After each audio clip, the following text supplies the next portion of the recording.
This episode of Fermented Adventure the Podcast is sponsored by Brewskits, handcrafted dog treats made from spent beer grains, oats, barley, and rye. No chemical preservatives, a great source of fiber, and packed with protein.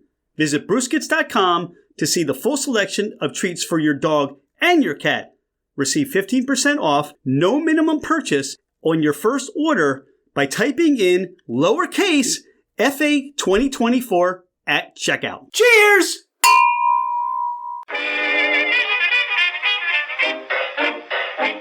Hello, ladies and gentlemen, craft spirit enthusiasts, and those interested in the intoxicating world of craft distilleries, cideries, meaderies, wineries, and the occasional foray into breweries.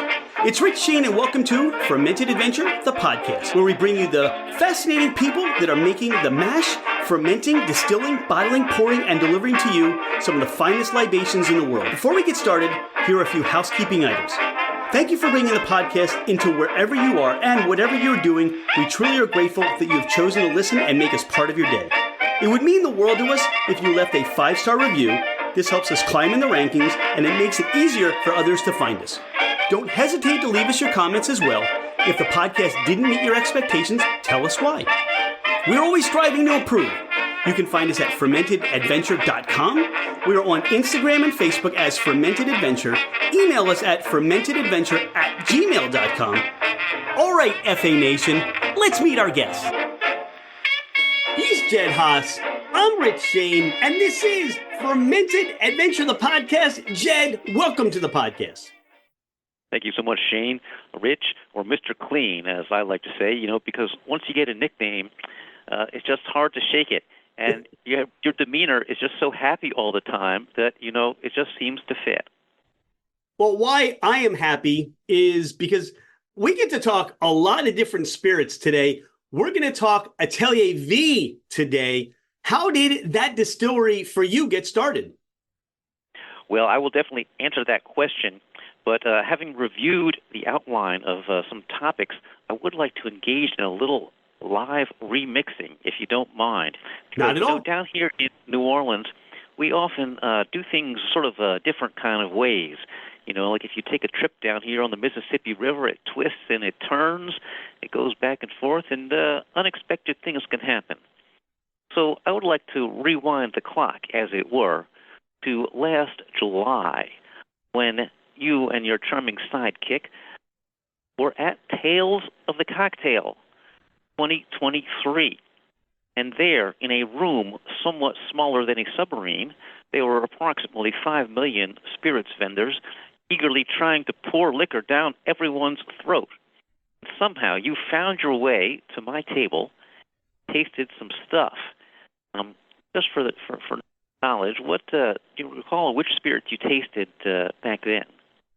I can't recall specifically, but I do know that the standouts were the Toulouse Red and the Toulouse Green, both absinthes, because, look, we're in the heart of New Orleans for Tales, and where better than to drink absinthe made by a distiller in New Orleans. So that, for me, is something I connected, besides your amazing personality and your vast knowledge of spirits and the distillery industry. So that's what I connected with. Okay, fantastic. Well, we'll talk about some other stuff as well. But now, I know you asked about how the thing began, and there's a lot of stories, and I'm going to tell you maybe one or two different stories, but I'll start off with perhaps the most colorful one, if that's all right with you. It's your podcast. We're turning over the Fermented Adventure podcast to Jedd, as you wish. Oh, okay, here we go. Well, you see, my parents was moonshiners somewhere between Black Mountain and Alligator Bayou. First time I ran some shine, I was just 3 years old. Over time, I got to be pretty good at it, but eventually Daddy said I couldn't just run shine all my life. I had to get some education. Packed myself into a big cardboard box, poked some air holes in it, and called for the brown truck to take it away. Well, the man in the brown uniform didn't want to take that box. He started whining about parameters, or maybe it was parametric. Eventually, Daddy gave him a gallon jug of shine, and that equalized the situation. box was loaded, and off I went. After a bumpy trip, I finally landed at an institution of higher learning on the frozen tundra. They took me over to a tree where some guy dressed up in a snake costume was dancing around. He kept saying, come see about me. Come see about me. Come see about me. So I ate off the apple tree. Next thing you know, I was injecting truth serum every night and drinking buck smoothies for breakfast. Pretty soon I had that whole thing wrapped up like a sheepskin, and I was back at the Shine Shack. It was about 10 o'clock one night, and I heard my parents talking. My mother told Daddy, let that boy make some shine. It's in him, and it's got to come out. Following morning, I packed myself into another cardboard box and called the Purple and Orange Company, because they had no limit. They loaded me onto the truck, sent me down the river right quick. Now here I am, making that shine and various other things. All I have to say is that is by far the most entertaining, most interesting, most fascinating introduction to anyone that's been involved in anything we've ever talked about. All right, so you have this basis of shine, Jedd. How did that work into the distillery that you have today? Well, I was apprenticed into manufacturing at a real early age, as I kind of alluded to, and always had in mind this doing this manufacturing operation of some kind. Now, over the years, I kicked around a lot of different ideas, and the thing is, I'm very critical sometimes of ideas I might come up with, and shot them all down. But then maybe about 25 years ago, I found out there was one distillery in the entire state of Louisiana, and they had just gotten going relatively recently at that time. I thought, wow, this sounds like a pretty cool idea. So I looked into it, and the regulation and red tape all seemed kind of fearsome and daunting. So I kind of put that idea aside and kept on going with other things that I was doing. Then probably around 2010, I started hearing about small distilleries popping up all over the country. So it was like a little light bulb returning, the deja vu. And, well, maybe it's gotten a little easier. So I started looking into it more and more and wrote up my business plan, and it turned into the idea that I couldn't shoot down. And the thing about manufacturing is that if you come up with something, you can make it over and over and over again. And that's a fascinating prospect for me. So after a lot of wrangling of various kinds, and I'll get into some of the wrangling in a moment, got the whole thing going. We've been making spirits about 2012. Have about 20 expressions so far. Looking at your website, and we chatted about this before hitting record, you produce in your distillery just about everything and anything. Is that something of a philosophy that you've had, or are you just big fan and love all spirits that you want to try your hand and see if you can make each and every one of those spirits the best that they can be? Yeah, it's kind of like that in that when I was in the planning stage, I thought, well, it would be nice to make a lot of different stuff. I had a couple initial ideas of what I wanted to do, but really I thought, well, there's a lot of possibilities here. I had a few ideas that seemed a little unconventional. Also, at the same time I was getting started, there were a handful of other distilleries getting started in the state, and every single one of them was making rum. Now, there's nothing wrong with that. I like rum. My thought was, well, okay, those guys are all going to make rum. Let me do something a little more interesting and has more meaning to me right now. Our first distilled spirit was the Toulouse Red Absinthe. And at that time, got government was very slow with approvals. I'm talking here about the federal government. And it was a very lengthy delay just to get that first product on the market. Once I got it on the market and a couple more, I realized, or I'd gotten some research done, that absinthe is a really niche thing. Among all absinthe brands, the estimate is that it's about 100,000 cases a year, entire country, all brands combined.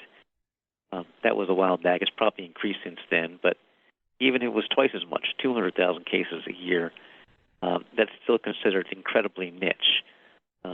When by comparison, it's tens of millions of cases a year for whiskey and vodka and stuff like that. So I started thinking about, okay, I have to expand to other angles, other products to, fill out the market and fill out some of my ideas that are going on.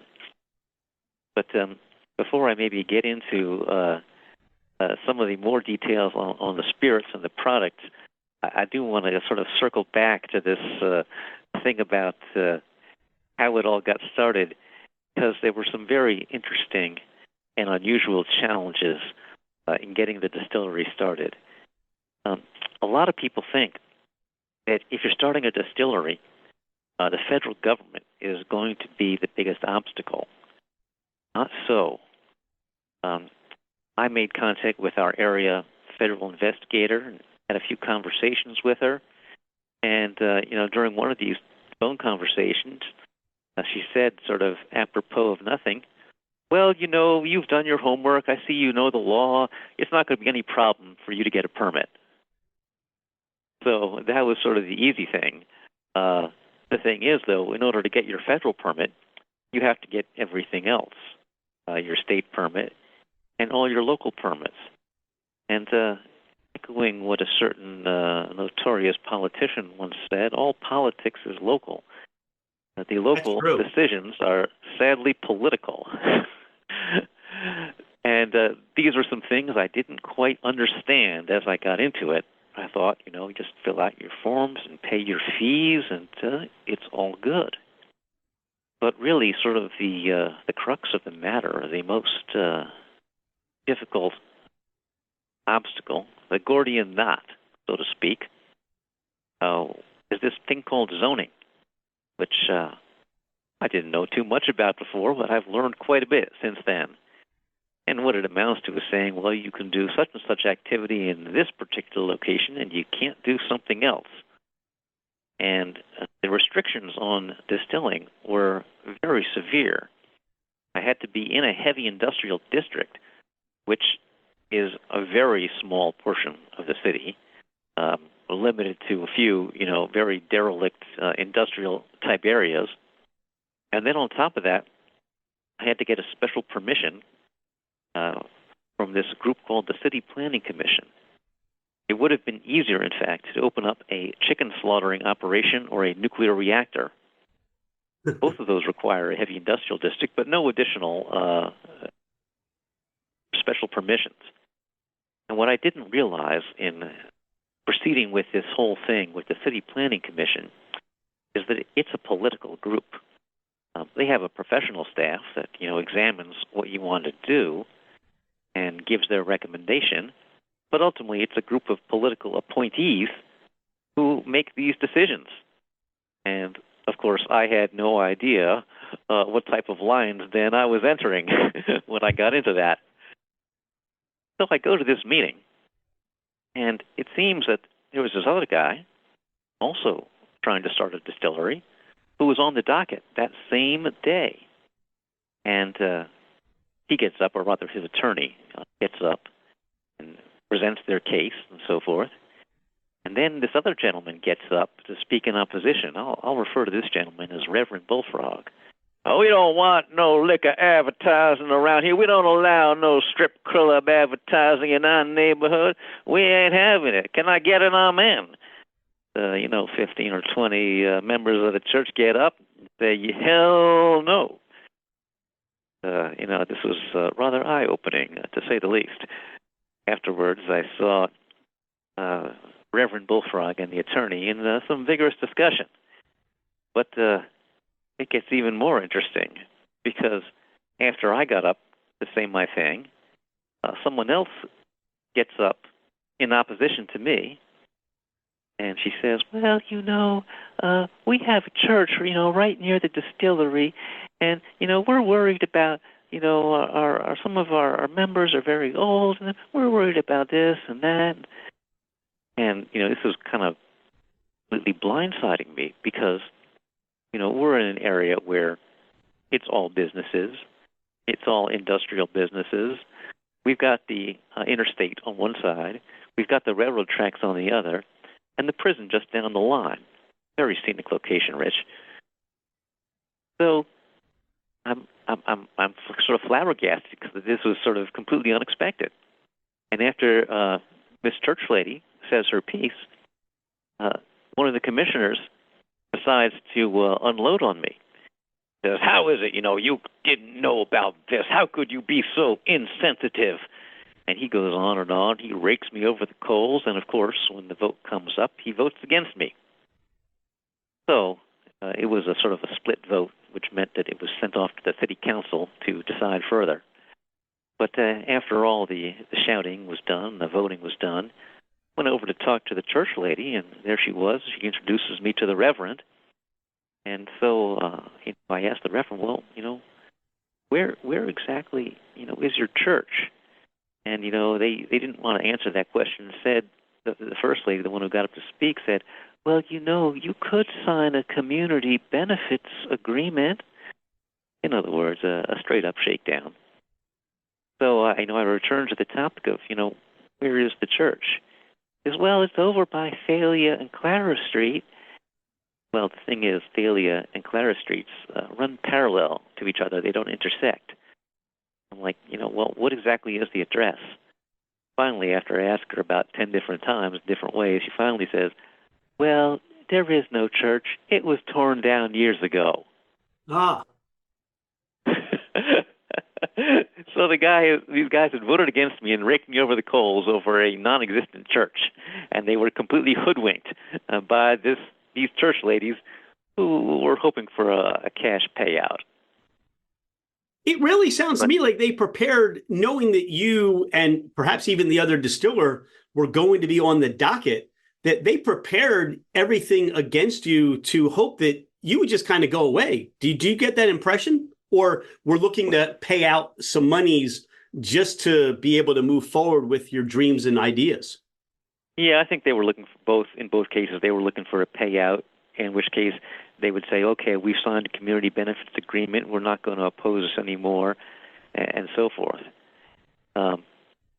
If I had proceeded with the whole course of going to the city council meeting, which I did, I met with the council member who decides the matter, and she basically said, well, I like your idea, but I want to do it the right way. And the right way meant going through this other convoluted process, which, in retrospect, and knowing how that actually played out, would have taken like somewhere between 5 and 10 years. Wow. So if I had followed the actual process that the council member laid out, there would have been no distillery. It never would have happened. But there was a fortuitous circumstance here that came into being, namely that the other guy, the one who was getting shot down by Reverend Bullfrog, apparently had some clever people on his side, I guess his attorney and who knows who else, and they authored an ordinance to basically say, well, in a heavy industrial area, you can have a distillery automatically. So that had the effect of just basically bypassing the whole thing with the Planning Commission, and I was able to proceed with all the permitting, which had all its own twists and turns, but I was able to overcome all that. So the local thing is really the biggest deal. The state, somewhat of a big deal, and the feds not so much of a big deal, because the feds take the position, well, satisfied the local requirements, your state requirements, okay, we'll let you have it. Although at one point, I asked the feds, well, should I get my state permit first and then apply for the federal permit? And they said, oh, yes, get your state permit first, then come to us. And so I talked to the state, and they said, "Oh, get your federal permit first, and then come to us." So finally, I said, "Hey, look, maybe you could talk to the feds and work it out amongst yourselves and decide on this." And finally, I told them, "Hey, look, I'm just going to apply with both of you simultaneously." They kind of grumbled, but went along with that. Brewskits, beer, grain, dog bones, brewskits. Your dog will go wild. Brewskits, beer, grain, dog bones, a healthy alternative for your pup. Brewskits are all natural and made in the USA. Visit brewskit.com. That's BREWSCUIT.com. Once you got your approvals and everything, how did you go about deciding and setting up your still, the facility, your building? What was your vision from there? Well, it was very much a do-it-yourself type of thing, in that a lot of concrete was poured, electrical work, plumbing work, basically built the distillery from scratch. It's in a very small room. The entire room the distillery is in is about 1,000 square feet. And, there was no sufficient electric work or plumbing work or any of that to support a distillery. So I had to build all that. Got it all built and started producing. Now, I had a couple initial ideas, specifically absinthe, and then also my rice whiskey. But starting with the absinthe first, there's sort of a long history of absinthe drinking in New Orleans, going back to the 1800s, when certain French manufacturers started sending large quantities of absinthe to the United States and to various cities in the U.S., particularly New Orleans among them, because, of course, there's a lengthy history of French heritage in New Orleans. And going back to the 1800s, we have the invention of the cocktail, the Sazerac cocktail, invented by Antoine Amédée Peychaud at his pharmacy. And Sazerac is the first cocktail invented in New Orleans. Now, there are some haters out there who will tell you something different, but don't listen to these spoil sports. You heard it here first, or perhaps for the multiple times. Sazerac, invented in New Orleans, first cocktail. So, absinthe was sort of the starting point there. And rather than just be conventional, because New Orleans is full of unconventional things, we had red absinthe first. And the key ingredients in absinthe are anise, fennel, wormwood. The anise is very sweet and has that licorice flavor. The fennel is more savory, and then the wormwood is bitter. All those three, the absinthe trinity. And their proportions of each and other ingredients that you use in the recipe all contribute to the flavor profile. Now, in the case of Toulouse Red, the anise is more prominent. So it's more on the sweeter side, more on the licorice side. And for that reason, I sometimes call it the gateway absinthe for new absintheurs. It also has an interesting tangy note from the hibiscus, which is used to give it its red color. Perhaps this might be the moment for you to pour yourself some absinthe, Rich, and I can talk a little bit about the suggested methods of drinking it. Well, I'm a little ahead of you, and I poured it because I've been nosing it through this little tour. I want to thank Andrew and Drew of Bottled, B-O-T-L-D, here in Pennsylvania, for providing our samples today of the Toulouse Red and the Toulouse Green. The beautiful thing about this, Jedd, is that if anyone in Pennsylvania would like to try this specific absinthe, it's available through Bottled. And this is one of the wonderful things that we now have in Pennsylvania to gain access to something that's distilled and produced in New Orleans here in Pennsylvania. So I want to thank Bottled again for providing the samples that we have today so that we can go back and share this and talk about this together. I'm glad you mentioned the gateway part of this absinthe, because the first thing that stood out to me is you talked about the history of absinthe. Most people expect it to be green. and you kind of took a right turn or maybe a 180 and provided something that was more pinkish or red in color. So talk about, as you take us through this. Pardon the interruption. Thank you so much for listening to Fermented Adventure, the podcast. Could you do us a favor? Hit that follow button. It makes it easier for others to find us, and it helps us climb in the rankings. Take a screenshot of the podcast, post it, tag us, and let everyone know that you listen to the Fermented Adventure podcast. Now, back to our podcast. Sure. The traditional thing, as you know, is sort of a green absinthe. Historically, there have been some red absinthes, and I planned on doing both the red and the green, but the red just seemed like a interesting and unusual idea, so that's where we started. Now, when you pour it, I do want to mention that it starts out at 136 proof. We do not drink it at 136, unless you're a professional. And you also, drink chartreuse and do Fernet shots. But we'll leave that to the bartenders. I recommend using some chilled ice water and diluting it between 3 and 5 parts of water to 1 of absinthe. And if you pour it in slowly, what you'll notice is it's sort of a clear reddish color initially. And as you add the water, you'll get this wonderful elouche effect, the cloud effect. And if you pour it in slowly enough, you'll notice a sort of ring of color is going to be on the top. And as you add the water, it'll gradually disappear. When that ring of color on the top disappears, you've got a real nice dilution ratio. Well, I will share with you, I am one of those purists. So I'm nosing it at where it's at, and I'm tasting it where it's at. But I always love the idea either A, of adding that water, making that louche, or even maybe bringing some ice into it.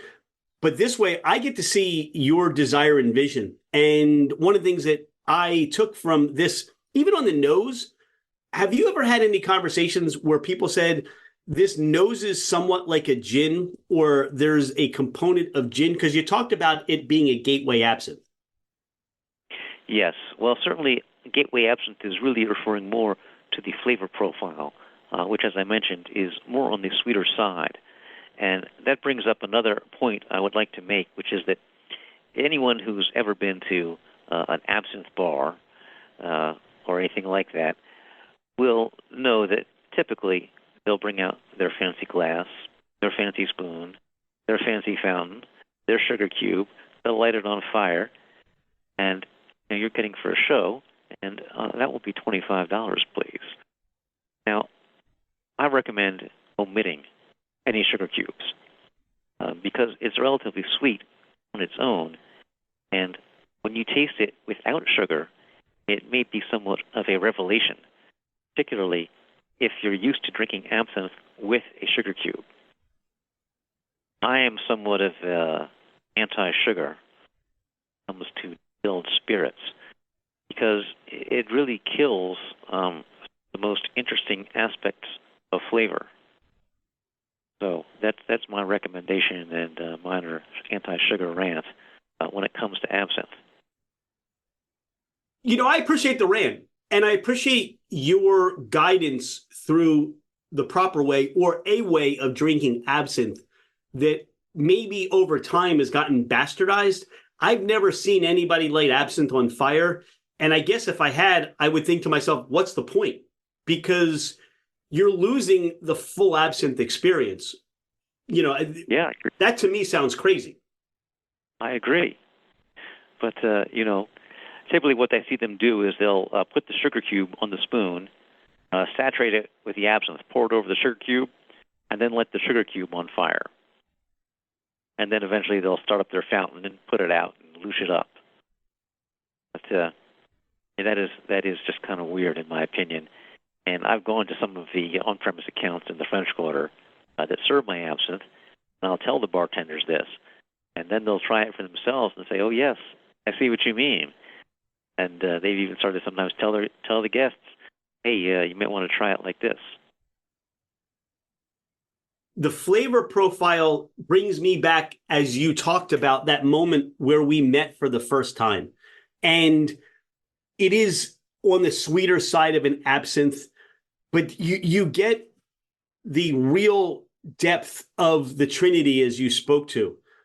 And I think that, for representing the absinthe community in New Orleans, this is something that is, I would say, a wonderful representative of the history, the background, a lot of the stories, the myths, everything you want in an absinthe, this provides it. And it's just absolutely delicious.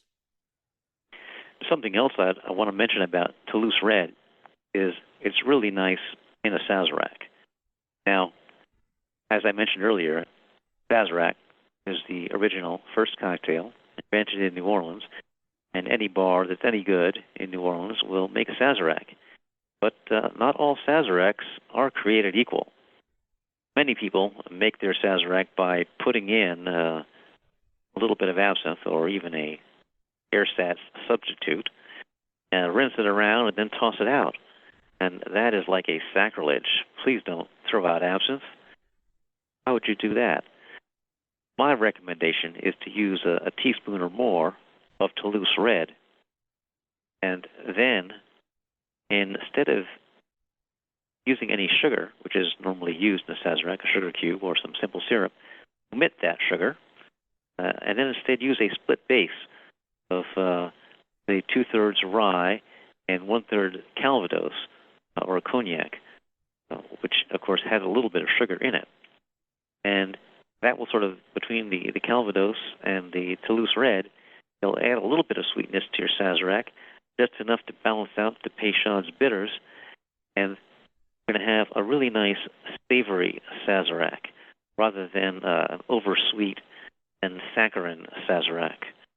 And I do want to give a shout-out to my man Oliver at Observatory 11, which is a nice bar at the edge of the French Quarter inside the Westin Hotel on the 11th floor.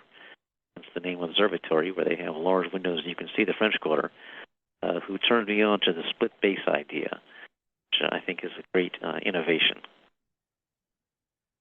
Thank you for bringing that to the podcast today, the idea that this cocktail and what Oliver turned you on to, because I think it really gives people the idea of how can I be purposeful in using this, not just I'm following a recipe, but understanding what that absinthe and how it's going to bring to that Sazerac cocktail. And to your point, look, if you can, it's those simple things, a Sazerac, an old fashioned, a Manhattan, a martini. If you can make those really well, or find that you're making a version that is unlike anything anyone's ever had, that's a standout cocktail. And now I'm like, all right, I got to go out and make that cocktail.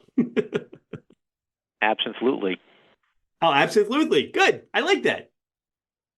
So we have this Toulouse green. See, I'm already drinking the absinthe, and I'm losing my lisp. So that's good. So yeah. we have the Toulouse green.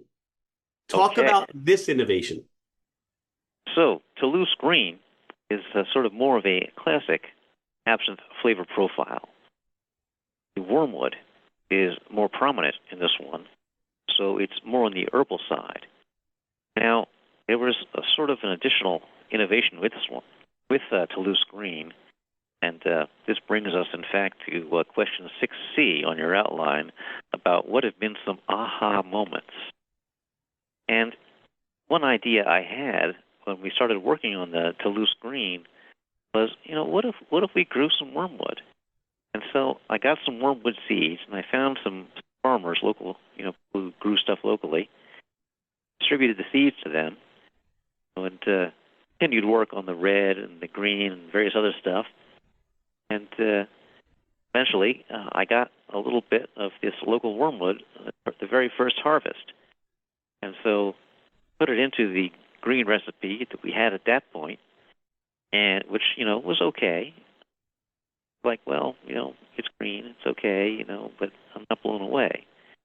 And after doing a batch with some of this local wormwood, that was when the aha moment hit. The proverbial light bulb went off. If you if you grow herbs or have some fresh herbs, and do some cooking with that, there's a big difference between that stuff, grow yourself, or that's fresh cut from a farmer's market, versus something that's may have been sitting around on a store shelf for any period of time. Anyone who cooks knows exactly what I'm talking about here. And that first batch with the local wormwood, there was a big, big difference. And so that was sort of the thing. And so since then, it's been sort of a big challenge, but a very rewarding one, to keep getting a supply of locally grown wormwood. In fact, on my own third wormwood garden, the first one, the plants died. The second one, the building owner decided that she wanted to use the space for something else, and so it got bulldozed. And so now I have my third spot, much better condition. I have the biggest wormwood garden so far, around 60 or 70 plants, growing pretty well. Good harvests, making a lot of Toulouse green. That makes this absinthe even more interesting to me, Jedd, because this becomes craft. I mean, you are the distiller growing some of the components that go into this absinthe. And as you pointed out, look, it's fresh. It's coming right from your garden. It's almost the terroir of New Orleans that's going into this absinthe. You make more than just absinthe.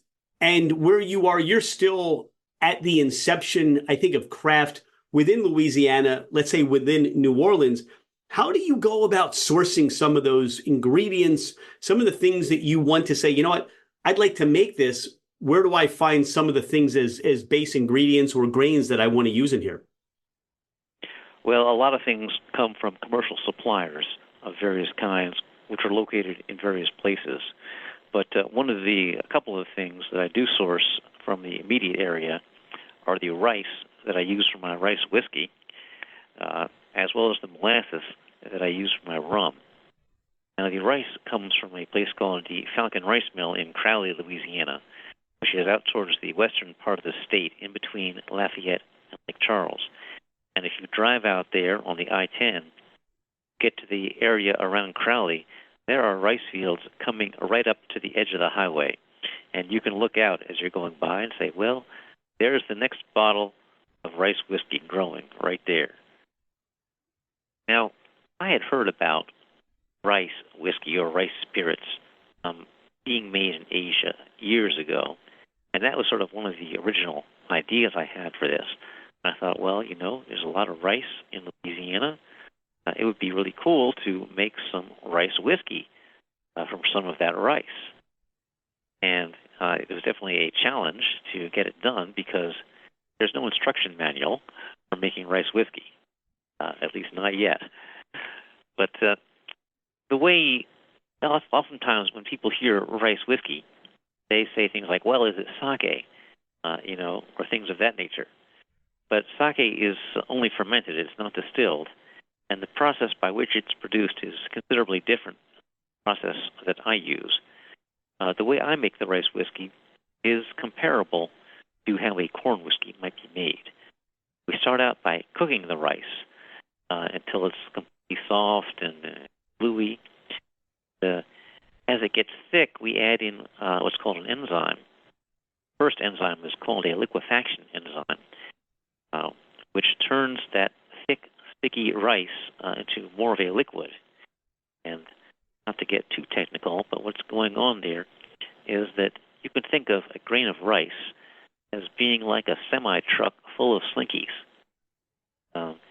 And as we cook it, we get what's called hydrolysis. The hot water, is forcing its way into the rice grain, in through those cracks between the Slinkies, and they start popping out and springing out. Pretty soon you get a long tangle of Slinkies. In this case, the Slinkies are what are called long-chain carbohydrates, basically a long chain of carbohydrates, like a Slinky. And when you have 10 zillion Slinkies all mixed together, well, you have an awful mess, and you can't stir that too easily. But the liquefaction enzyme, we can compare it to some very angry ninjas who are getting in there with their swords and chopping away like madmen. And they're chopping up those long chains of carbohydrates into shorter chains. And they do this work very fast, so that almost instantaneously that thick rice porridge-like substance is back as a liquid, a very milky liquid, a thick liquid still, but a liquid. So the next step is to use what's called a saccharification, which is a fancy way of saying we're going to turn it into sugar. And we can think of this as sort of the precise ninja. This ninja is using a pair of scissors and very carefully snips those random length carbohydrate chains into single molecules of simple sugar. Because you take sugar and just assemble it together, you have a carbohydrate. If you take the carbohydrate, cut it up, you have sugar. So once we have the sugar, of course, we unleash the yeast. About 10 billion or more, probably much more, yeast cells descend upon the sugar and eat it up. And they turn it into alcohol and carbon dioxide. The interesting thing about rice fermentation is it goes much at a different pace than other types of grain. Generally, it takes about 2 weeks, and you could even let it go longer than that. But after 2 weeks, we're at about 8% alcohol by volume. You could call that sort of a rice wine or a rice beer. And we put that in the still and do the first distillation on it, which is called the stripping run. And we boil that rice fermentation, and we get out what's called the low wines, which is an intermediate product, not quite whiskey yet. It's around, say, 25 or 28% ABV, somewhere in that range. And after we've collected a bunch of low wines, put that back in the still and do a second pot still distillation. Get what's called the new make whiskey, off at around 150 proof. Now, you might think that's awful strong, and of course it is. But if you take a little sip of that 150 proof whiskey as it's coming off the still, it can be so smooth. You think, is there any alcohol in this? And then if you take another sip, you'll realize, oh yes, there's definitely some alcohol in this. And initially, we released this rice whiskey as sort of a moonshine-style clear whiskey, an unaged whiskey. But at this time, we barrel age all of it. Now, are you using smaller barrels, 53s? How long are you aging this for? Well, initially, I think the very first aged release, we aged it for 1 year and 1 month in a 5-gallon barrel. And what I've been doing is sort of increasing the barrel size as I've gone along. And so typically now I'll use a combination of barrels where I'll fill some 53s, but then also maybe, say, some 25s, some 15s, and maybe even some 5s, depending on how much yield there is. Right so now, are you now blending the juice from different batches? No, typically, sometimes several barrels get blended together, but it's generally all the same age. For example, I just filled a bottle from a batch that was 4 years old, and I blended together a few different 25-gallon barrels for that. What you touched upon with this rice whiskey, Jedd, is look, you're not beholden to follow the same rules and parameters as a bourbon or even as a Tennessee whiskey. So you pretty much get to, other than the science and the chemistry of it, you pretty much get to really write your own rules as to how you want that product to taste when it goes into the bottle.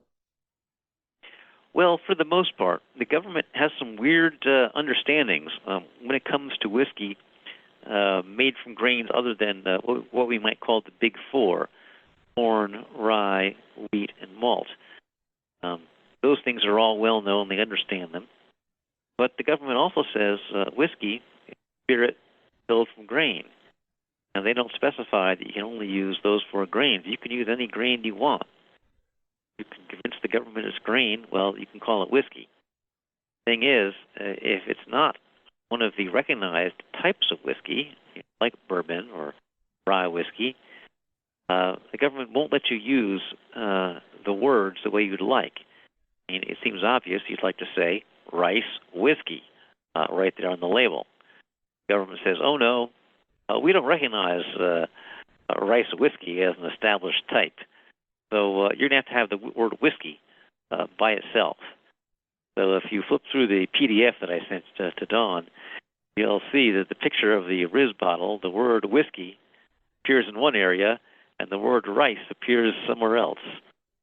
Thank you, government, for being a partner in the graphic design of our labels. And trying to make things more confusing than they need to be, right, Jedd? Sometimes it does go that way. Sometimes they are rather obstinate. In fact, at one point, I was trying to get my label approval for the rice whiskey. They said, oh, you need a formula for this. Now, thing is, government's own rules say that for whiskey, no formula is needed. But nonetheless, I played along, and this is what they sort of anticipated. I went over to the formulas division, and I filled out my formula and sent it in, and they rejected it. They said, no formula is needed. So then I took the rejection and went back to the label people and said, okay, look at this. Formulas said they're rejecting it because no formula is needed. I said, okay, we'll let you have it. This is the kind of foolishness you sometimes deal with in getting your labels approved. You talked about some of those aha moments for you and the inception of the distillery. What are some of the challenges beyond the regulatory process and the zoning process? What have been some of those challenges that you find, either A, getting started or just some things maybe introducing a new spirit or working through things you have ideas about? Well, let me mention what I'll call the 3 levels of difficulty, or at least the first 3. I won't say that distilling is easy, but compared to the other things I'm going to mention, it is by far the easiest part of this business. The second level of difficulty, which we've touched on a bit, is the regulatory aspect, because you can't really control certain aspects of it. It's decided by the people who have their own agenda. But the third level of difficulty, and by far the biggest of these 3, the most difficult of these 3, is the sales side, because there are a lot of restrictions on how you can sell your product. And some of these restrictions are the legacy of prohibition, meaning you have to sell through a distributor. And then some of them are due to the fact that the distribution game has gotten very consolidated, I would say, over the past 10 years. I'd say 10 years ago there were thousands of distributors, a lot of different distributors in every state. And what has happened is that many of the big distributors have been buying up the medium-sized distributors. The very biggest distributor merged with the number 3 distributor. So now there's sort of the big 2, RNDC and Southern Glazers. And between those 2, depending on the state, they probably control in excess of 80% of the market. Certainly that's the case in Louisiana, I would say, and that's just my estimate. But I'll go into certain stores, and the manager of the liquor section in the store will say, well, this spot is owned by RNDC. Gee, how is it that they own that? You can't pay for shelf space with liquor. If you're selling potato chips, it's definitely part of the game that you can pay, stores, X number of dollars, and you can have an end cap. You can have X number of spots on the shelf. That's all part of the game. Selling potato chips or laundry detergent or any other product that's not liquor in a grocery store. But not allowed to do that, liquor, but nonetheless, these big distributors control a lot of the shelf space. And what I've noticed is they're very willing to do things that may be underhanded or possibly even illegal. I would guess that their budget for attorneys is somewhat larger than mine.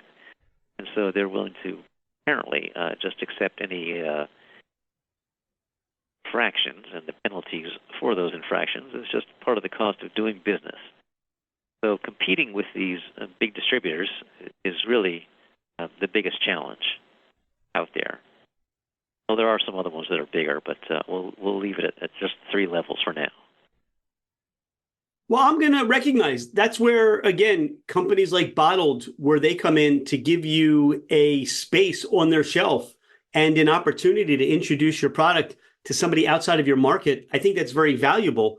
I don't know any other states or any other areas that are doing that. And, then you can ship from your distillery. If people want some of the other spirits, and we'll talk about them shortly, but if they want some of the other spirits, do you do direct shipping? Are you able to do that?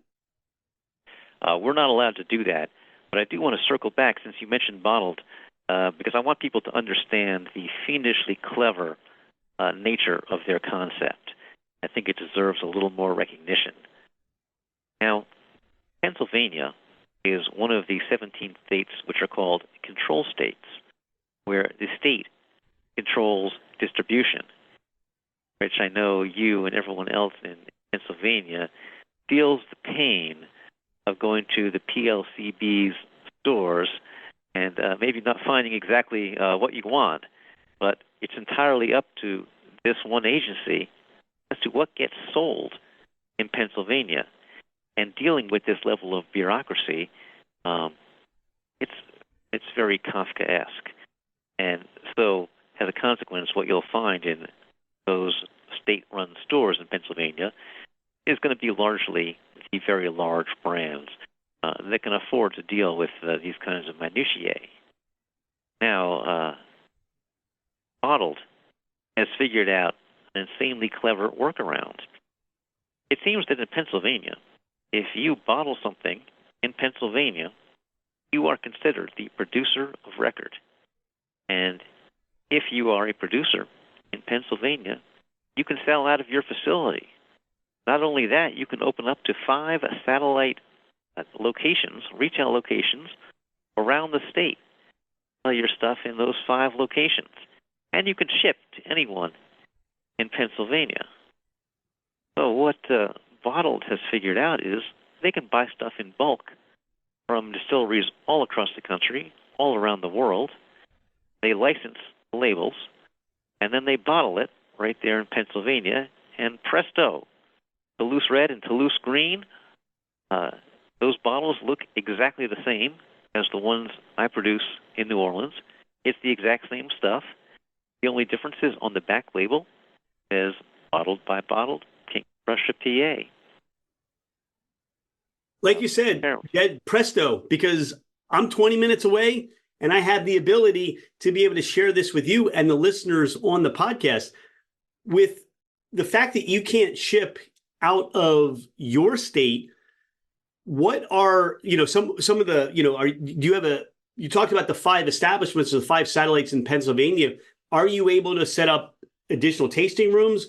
How do people then get to experience, beyond going to a bar, how do they get to experience your products? Well, there's a number of different possibilities here. In addition to Bottled, there are a few retail stores that sell online. One of them is in California. It's called Shotsbox. They ship to about 30 states. And then there's another couple stores in D.C. One is called Schneider's of Capitol Hill. Apparently that's a very well-known liquor store in D.C. They have a number of my spirits.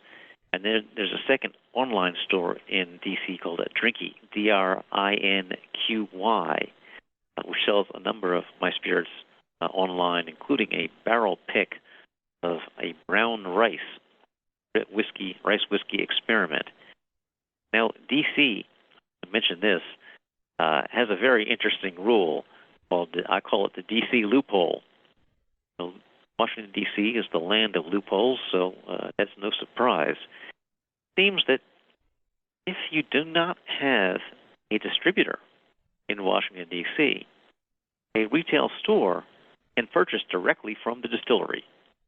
And so we basically make a deal with the store. We send the spirits to the store. They get what's called an import permit to allow them to do this. and then they can sell it. No distributor needed. So have a very strong interest in Washington, D.C. as well.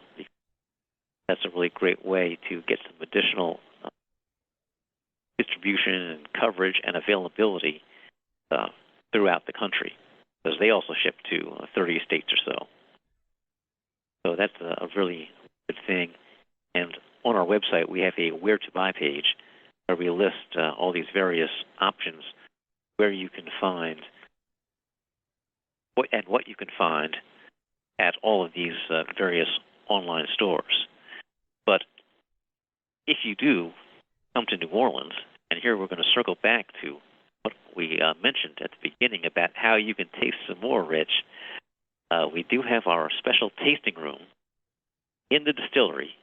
It's very hard to find, but well worth searching out and visiting, because visitors to the tasting room get to taste about 17 different spirits, some of which are only sold at the tasting room. Well, I hope to be one of those people that makes the journey this time around at Tales to come to your tasting room, if in fact you're not pouring that specific day at Tales, because you have a plethora of spirits and expressions for people to try. What are some of those things that you can only get at your distillery? Okay, so right now on the tasting room table you'll find 4 rums, 3 gins, 5 whiskeys, a brandy, the 2 absinthe, and 3 all in the category that I call ingredients. But going specifically to the tasting room exclusive stuff, we have a special rum. It's 4 years old, bottled in bond, 100 proof. And not only that, it's kind of an experimental rum. When I first started making rum, the guy I got my whiskey yeast from says, "Hey, this yeast is fantastic for fermenting cane." And he wasn't kidding. It works great for fermenting cane. But then when I distilled it, I said, this tastes a bit like whiskey. Not exactly the flavor profile I'm looking for. So I switched over to using a rum yeast, and that put me right in the area I wanted to be, flavor-wise. But then I was faced with the conundrum. Well, I've got a bunch of this distillate. You can't drink it as is, or I didn't want to drink it as is. I didn't think I wanted to release. So I put it into some barrels, and the only barrels I had hanging around were a couple former gin barrels. So I put it into the gin barrel and said, okay, let it ride. And I kind of forgot about it, got busy with other things, and 4 years later, I said, well, let's have a taste. Maybe it's just right. Sure enough, we've got this rum. It's got a strong rum flavor to it, but it's also got some whiskey notes and some gin notes. I kind of call it the rum with an identity crisis. Oh. This is exactly the experience that Dawn and I had when we first met you. The depth of knowledge, the experimentation, the interesting flavor profiles, the expressions that you're creating. One of the things that we didn't touch on, Atelier V, what does that all mean? What's the name? What's that all about? Well, an atelier is a studio for fine creative work. And V is a truncation of the term eau de vie, one of the earliest terms for distilled spirits. So I translate that as the liquor studio. And I may not have mentioned this previously, but my background is in art. I have a couple degrees in art. So I have an affinity for thinking about liquor as art you can drink. I love that. I mean, when you step back and you appreciate art, I think it's the same experience that you have, at least today, with these 2 expressions, the Toulouse red and the Toulouse green. It's tasting through the textures, the colors, the brush strokes, all the things that an artist may incorporate into that painting, or a sculptor, or what have you. That's the true nature of what you do, Jedd. This is art for you, and I love how you bring that all together. Well, right on. Now, if you like, I'll tell you about a couple more of the tasting room exclusive type things. I'm afraid when you do, because now I'm just going to be even more disappointed. I'm not getting them right now. Well, it might last. Lay them on us. So, in the gin category, I have my standard gin, of course. I have a barrel-aged version that's 9 months old. And back in 2020, I barreled some and wound up barreling it came out for 4 years. I have a bonded gin. It's currently sold out. But we'll get back to that later on this year when we have a new release of the bonded gin. But there's a fourth gin. I call it the Snowflake. And here's the story of the Snowflake. So we have to roll the clock back to about 10 years ago when I'd first developed the barrel-aged gin. And as I mentioned, it's aged for 9 months. And so I started thinking, well, 8 months, 9 months, this is pretty good. If we put it away for even longer, it's going to be even better. So I took a batch and put it in the barrel and let it sit for a while. And 13 months later, I went to have a taste. I said, man, I don't like this. It doesn't taste balanced. It's unbalanced. It's not right. I was real disappointed. So I took that gin out of the barrel and put it in a stainless keg, and it sort of sat there for about 6 years. And in the meantime, I took that same barrel. I used it for aging an experimental batch of whiskey. Never released that. And after doing that, I loaned the barrel to some beer guys just down the street. And they used this barrel for a bunch of different experimental beers that they were doing, because those beer guys, they like to do those wild and crazy beers. And after they'd had it for a while and aged a bunch of stuff, I got it back from them. And that's when the light bulb went off. And I said, oh, let's put that same gin back in that same barrel. That's what I did. Aged for 2 more years in that barrel. And then I took it out and bottled it at cask strength. Turned out to be 51.51% ABV. Of course, because these processes can't be duplicated, at least not too easily, became Snowflake. This is a one-of-a-kind, never to be had ever again. How many bottles still are left of that? I think there might be about 50 bottles of that on hand. I'm surprised you haven't had a just total run of people just buying that out before you could blink.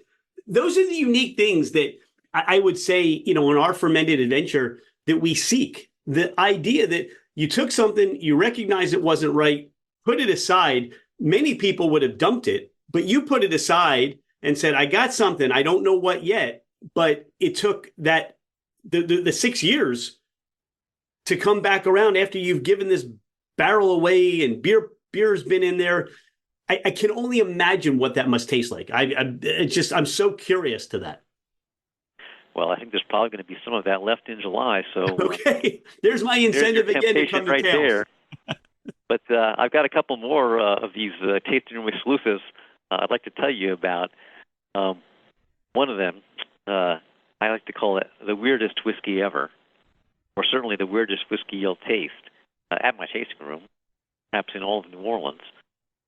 From the same beer guys that I alluded to earlier, they got started a few years ago, and I got to know the guy as he was getting started.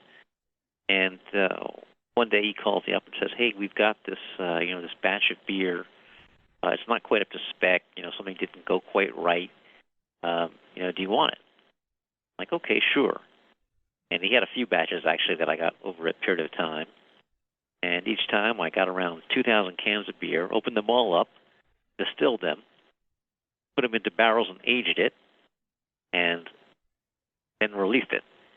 Now, as I mentioned, we had a number of different batches of beer, and there's 3 editions of this product. The first edition was a combination of an IPA coffee beer, and that one is sold out. The second edition is the one we have right now. It's a combination of a super hoppy IPA that was aged for 28 months in a 15-gallon barrel And then about halfway into that aging, I got another batch of beer, a wit beer, citrus, and that went into a 5-gallon barrel for 14 months. And then at the end, these two barrels are blended together. I call it barleycorn magic. Do you want to give a shout out to the brewery, the beer guys that are providing you with this just wonderful juice that you get to play with and make even better? Shout out to Zony Mash, and I'm going to tell a funny story about Zony Mash to go with this. So, the guy from Zony Mash, Adam, is actually from Pennsylvania. He's from Philadelphia. Let me just mention that just as a preface. And when this second edition was ready, naturally I called up and said, hey man, you at the beer spot? I got a John for you. So I bring it over to him. He's like, okay, thank you very much and all that. Months and months go by, like 6 months or so. And one day I'm talking to him about something else. I said, oh, what did you think about that, that barleycorn magic? And he's like, well, I haven't tasted it yet. I'm like, well, why not? He's like, I'm scared. And, the thing is, beer guys, they're used to, their 5%, 6%, maybe an occasional 8 or 9%, things of that nature. So, when you give them a 90 proof spirit, I can understand. There's a little trepidation there. Now, I do want to mention that in the case of Barleycorn Magic, I released it at 84 proof. I lowered it down. Typically, I would go like 90 proof. But I went down to 84 proof in this case, 42% ABV, out of deference to these tender feelings of beer guys towards high ABV levels. So I said, well, Adam, you got to try this. Like, oh, yeah, I'll try it. So, more months go by. Then one day I get a call from Adam, and he's like, hey, do you have any more of that Barleycorn Magic? And I'm like, oh, did you try it? He's like, yeah, I tried it. It's really good. I want some more. I'm like, gee, for months I've been dining out on this story about how you're too scared to try it. And now I've got a great coda to it. Well, what I get from that, Jedd, is that now he sees what you can do and produce from his beer. He's going to want to make more beer for you to make more whiskey and just try some more of these experimental notes. Well, possibly. We did examine that, and it turns out the economics of actually doing it and the cost of it probably wouldn't make sense. Okay. Because the beer was free, the economics did make sense. Even though I did have to spend all day opening up 2,000 cans of beer. You need to just encourage him to keep making mistakes then. How's that? Yeah, I think by now they've figured it all out. They haven't made any mistakes in a while, but we'll see. I'm probably going to see him actually in a couple of days, so I'll tell him about being on this podcast and how he can listen to the story about how he was all scared. I'm sure he's going to be delighted to hear about that.